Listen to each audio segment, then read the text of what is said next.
Hello, I'm Clara, and I am reviewing Gabby's Dollhouse as the mom of a 6-year-old.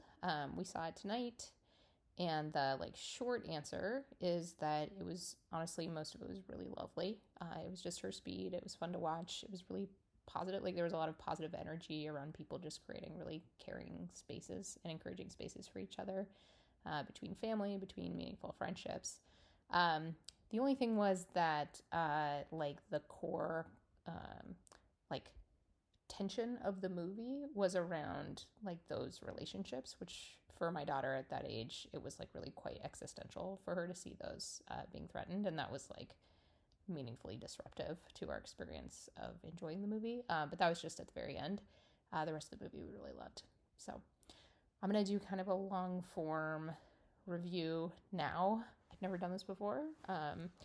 Feel free to listen to this like a podcast in the car or whatever. But let's give it a try. Cool. Okay, so first of all, why did we go see this movie? So my daughter, she has been dragged along to so many activities that are more appropriate for our 8-year-old. So a lot of PG movies, which are kind of more intense, maybe with more action, where she ends up kind of running into the lobby, at the scarier parts. And so this one felt like a sort of gentler, more age-appropriate movie that we could go to the theater and see. She's also been a fan of the show for a really long time. It's also Kristen Wiig is in it. It's directed by someone who's worked on the Kung Fu Panda movies and the Shrek movies. And so, yeah, we were kind of excited. For me, it was really about creating an experience for her.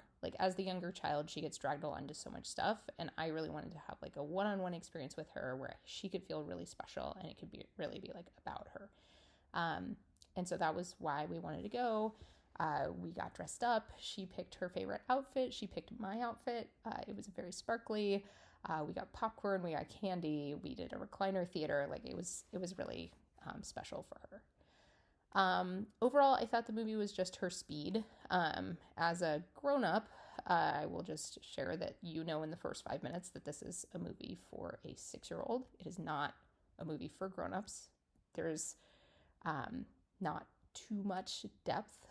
It's pretty light. It's pretty easygoing.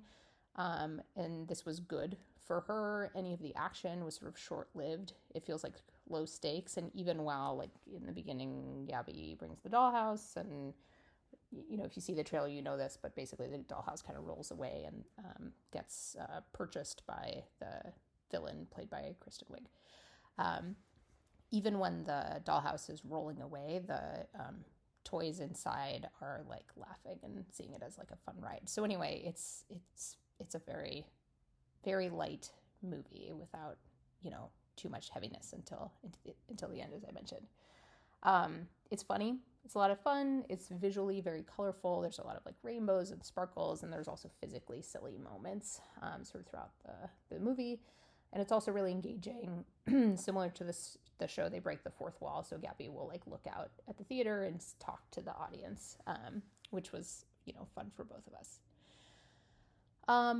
What I really loved about it, I've been thinking about it since I left the theater. What I really loved about it was the biggest thing I really loved about it was the core theme of essentially all the characters just caring really deeply for each other, and encouraging each other. And this was sort of the vibe for the entire movie. And so at the beginning, there's sort of this whole sort of premise established with Gabby's grandmother, who's played by Gloria Estefan, and I thought she did a really great job. She was really charming. And it kind of shows how she made this dollhouse for her granddaughter, and Gabby as a little kid comes in and discovers it and starts to name those animals, and it just shows just this deep caring, deep comfort relationship that the grandma, you can just see that the grandma cares so much about her granddaughter, and then you have that just feeling of care.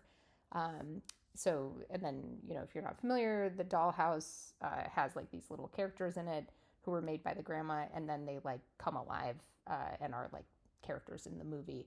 And Gabby can squeeze her cat ears and then go into what's called, I think it's called tiny mode, and then she goes into the dollhouse and plays with them, and that's sort of the magic of the dollhouse. And then they have they're almost like she and those cats are like, they have a very close like friendship, and it's very important relationships for each of them. And so for me, I was like tearing up in the movie because every time like they were just so kind to each other and so supportive and encouraging and checking in on each other and all that stuff. And it's like, I want my daughter to see that. Like, I think that's really an awesome example for her to see, like that modeled, and how she can treat others and how she can expect others to treat her. And so I think like at its core, that was what I liked the most about the movie. There's also this theme around growing up and like starting to care about other things beyond just like playing and sparkles and magic. And so what's really interesting is like the villain of the movie is this woman played by Kristen Wiig. Her name is Vera, and she is an adult. She like runs this business that she founded. She has a lot of money. She has, important art. She does things like meditation. And so like the whole tension of the movie is that like she gets the dollhouse as a collectible, and she doesn't want to play with it. She just wants it to exist in her house as like a piece of art. So it sort of sets off the initial tension of the movie, which is like Gabby and her relationship is all based on playing together. And here comes, this villain who is, too stuffy. She doesn't play anymore. And so that's, those are the sort of two sides of the tension of the movie. And then, of course, that's juxtaposed by the grandma, who is also older, but she still has that kind of like bounce in her step and care and magic. So I thought that theme was really interesting, and I would say like me as an adult, it felt like an interesting theme to think of in myself. And it's like, oh, I'm a grown up. I don't really have time to like do fun things as much anymore. I have a lot of things I need to just do. And so sort of seeing that on the screen was kind of interesting to see. Just to mention, Kristen Wiig, I thought was really great in this movie.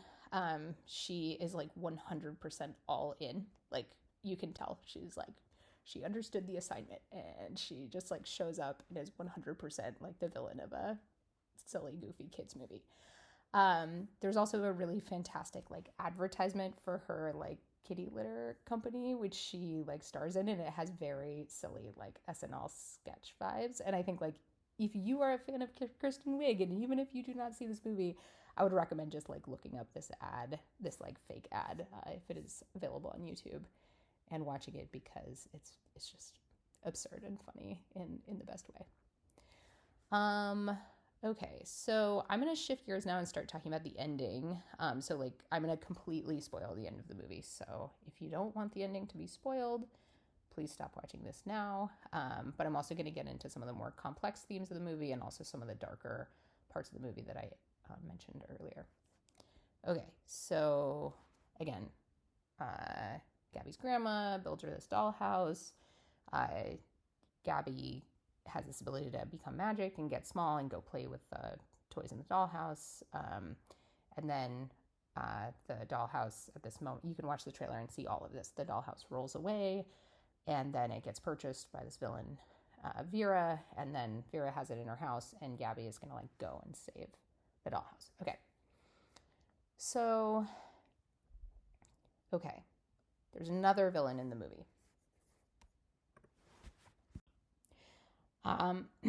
This is a character called Chumsley. Sorry, I had to pause and go look it up because I didn't remember.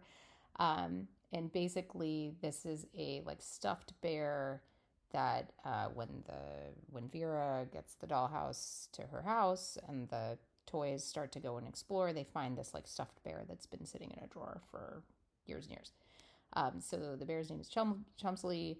Chumsley used to be Vera's stuffed animal when she was like a kid, and they, played together and they had that magic and all this stuff. But then she got older and she stopped wanting to play, and so she left him in a drawer.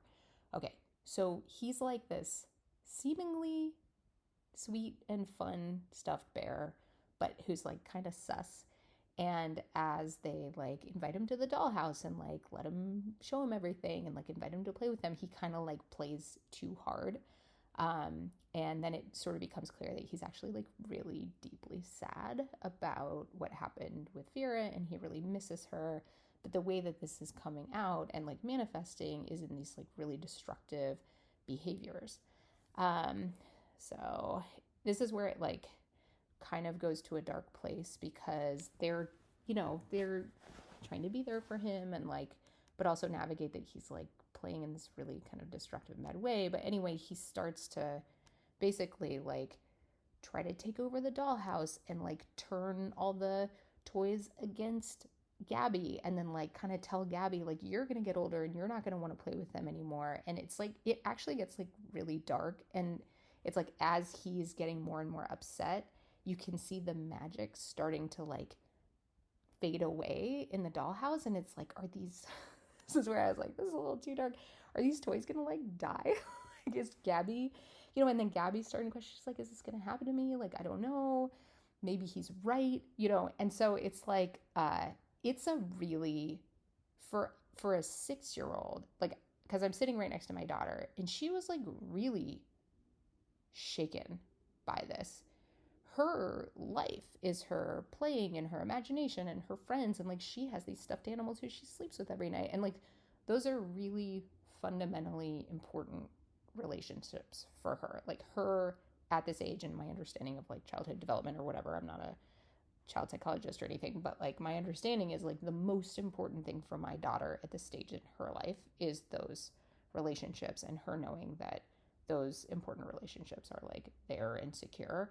And so anyway, it goes to this really dark place, and it takes a pretty long time. Like, I would say it's a solid 20 to 30 minutes of the movie is just like this bear getting like angrier and angrier and more destructive, and like the friends not knowing if like it's going to be okay, and it's sort of getting worse and worse, and like Gabby starting to really question, like, am I going to keep playing with that, and there's like this moment where they're like, Gabby, you're going to keep playing with us, and she's like, I don't know, and it's, anyway, it's like, I thought that was like not a great choice for this movie. Like, there's so many other things that they could have done, or they could have done it a little more lightly. But anyway, so that happens. FYI, my daughter had like a big cry afterwards. It was kind of intense. It kind of overpowered the like, obviously it does have a happy ending, which I'll talk about in a minute. But like, it was just so dark that it kind of overpowered that ending for her. And we left the theater, and she was like, honestly, really upset and cried a bunch after. And, I talked to her for a long time. And then, she was fine. But anyway, that was kind of the thing about the movie, where I was like, I didn't quite think that was quite great from the perspective of like, what is my experience and my daughter's experience of going to this movie together. That being said, oh, sorry, I have one more note. Sorry, I like reading notes. I had one more note, which is like, just on this. My daughter has seen a lot of movies, and she's even seen like Avengers Endgame, which that wasn't on purpose. My son was watching it. She watched it without, I didn't realize, but this actually shook her more at the end than those types of movies, because of how much she related to this. She's been watching the show for years. I think she really identifies with Gabby. The relationships that Gabby has with these toy friends, I think, are very similar to the relationships that she has with her, like imaginary play or her friend, etc. So just to make the point, like, I'm not saying it was like the worst thing ever. What I'm saying is it uniquely, I think, was troubling for someone of this age. It's fine, but it was just something that I was kind of like, oh, I'm a little surprised by the choice. Okay. All of that being said,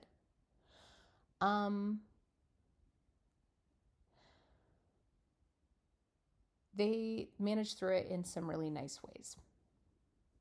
So first of all, she sends two of her friends to get her grandma. And what I thought was going to happen was like the grandma was going to show up and like fix everything. But what I thought was really cool was that the grandma shows up and like looks at Gabby and like recognizes everything that's happening. And she asks Gabby, what are you going to do about this? And I thought that was really empowering. And I thought it really, like, again, thinking from the perspective of my 6-year-old, the idea of like, yeah, you're important. Like, you make choices, and like you have to navigate things in your life. And I just thought that that was really empowering, kind of that decision, which I thought was really cool. And like later, as Gabby is sort of having a hard time navigating this whole situation, it kind of cuts over to the grandma hanging out with the toy friends, and she's saying like, I think she'll figure it out, you know. And there was never kind of a moment or a premise or an expectation that the grandma was just going to come in and fix everything. I think Gabby just asked for her grandma to come because she wanted her grandma to be there, you know. So I thought that that was cool. I thought it was really empowering. The other thing I really liked, and again, like totally spoiling the ending here, is that rather than Gabby just believing in herself and saying, hey, I'm not going to be like that, right? So you have this kind of like bear going off the deep end and saying to Gabby, like, you're going to grow up, you're not going to want to play with these friends anymore, da da da. And Gabby's like questioning herself and saying, maybe I'm not, you know, and the magic is flickering out. Like, this is like the climax of the movie. What I thought was going to happen was she would just like find her inner strength and be like, no, I am, you know, and like she would like find that inner strength, and that would be sort of like the climax of the movie. But that's not what happened, and I liked this. And instead, she got the villain, Vera, and she basically like encouraged Vera to find that in herself. And so I thought that was sort of like a lovely act of care, which was really consistent with a lot of the other, you know, this sort of consistent theme throughout the movie. And it also did the trick of like demonstrating that this was possible for someone to just make a choice of like, hey, I want to live my life in this more connective way. And like, you know, it was just really sweet too to see the idea of like, hey, here's this villain, like here's this bully, and you can help them, you know, you can encourage them. And, you know, like I thought that was a really lovely example too. So yeah, and then you have like Kristen Wiig's character, Vera, who's going through this character arc from going like, oh, you know, I'm so busy and I'm an adult, I shouldn't be playing, you know, etc., to being encouraged by Gabby to, you know, realize that she can care for others and she can have fun and she can be creative. And so like getting to see that character arc I thought was very sweet in that character. And it's also like kind of funny because, you know, Kristen Wiig, the way she played it, like she's such a silly villain. And so when she like finds that warmth in herself, it's like kind of cute in that way. And also like for me watching it, like I thought it was a nice character arc to get to watch. Just like what I was mentioning earlier about how like I'm busy doing my to-do list of grown-up things, and like maybe this is an opportunity for me to be reminded, you know, that this is like an important other side of things, you know, to be making time for. And like there was this moment where Gabby says like, hey, you know, Gabby's like encouraging Vera, you know, to like remember how to play and like how to be creative and stuff. And she says, well, you have a company and you built that, and that's creative, you know. And so again, like for me, you know, as a working professional, to sort of like hear that encouragement, like I don't know, it was like it was nice, you know, it was nice. And also like any movie or story where the theme is like, hey, people can say things about you, or you may have assumptions about what's going to happen, but at the end of the day, it's like it's the choices we make that define who we are, and it's the choices we make that like ultimately are what ends up happening. I think that's like always a good reminder for everybody. Yeah. So basically like Gabby like shows care and encouragement to Vera, and really helps to bring her and the bear, you know, like back together, and they're able to reconcile. And yeah, I mean, what I have written down is like through the power of love and friendship, they help the villain find her inner kindness and reconnect with her old best friend and stuffed animal. And then Gabby and her grandma go back to this norm of this sort of like very important circle of relationships and care for each other. So that's kind of like the end of the movie, and you know, it was nice, and I thought that they made some good choices.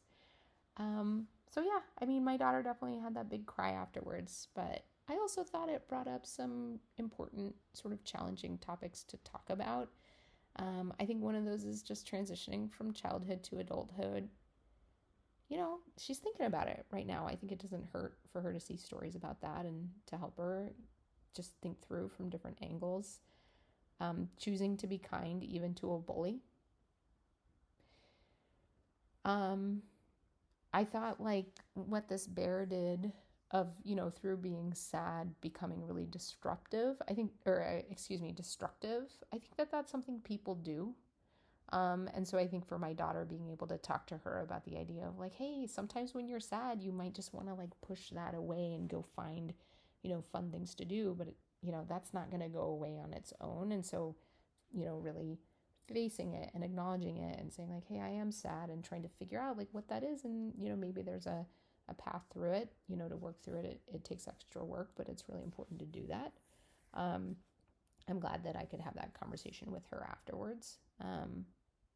I think it's a hard thing, but it is something that a lot of people do. And also, like, I just talked to her about, hey, just because the stuff he said that about Gabby doesn't mean it was true about Gabby. And, helping my daughter understand and see this example of like, people might say things about her, but it doesn't mean that they're true. And again, just reinforcing that, like, it's the future is not written. It's what you choose to do. That is, that is what is going to end up happening, not what people say or not what you assume, etc. Yeah, I mean, I wrote down something for kind of my final thoughts, and I'm just going to read it. At the end of the day, just seeing all of these demonstrations of open-hearted care and encouragement between all the characters, especially how much the grandma just created such a loving and supportive environment for her granddaughter, and how much the circle of friends all care for each other, and Gabby choosing to bring that energy to the villain, even though she was a bully. I thought that was really special, and I'm not sure that I've seen that as fully and to this level throughout a movie in any other movie. Yeah, I just thought that that was really, really special. And that's what I was trying to create for my daughter when I took her to the movie. And I just really love that that's the example that she got to see and enjoy. And I'm not saying that you should go watch the movie. Like, if you're an adult and you don't have a child to see it with, like, I'm not sure that I wouldn't recommend that you go see this movie. It's a movie for young kids. But I just thought it was kind of like one of a kind in that way. And I'm really glad I went to see it with my daughter. And I mean, I wish the core conflict was something different, but I thought it was really worth it. Cool. Well, this is my first time ever recording a movie review for YouTube, putting it out there. If you have thoughts or if you saw the movie, I would be interested to hear. Cool. Bye.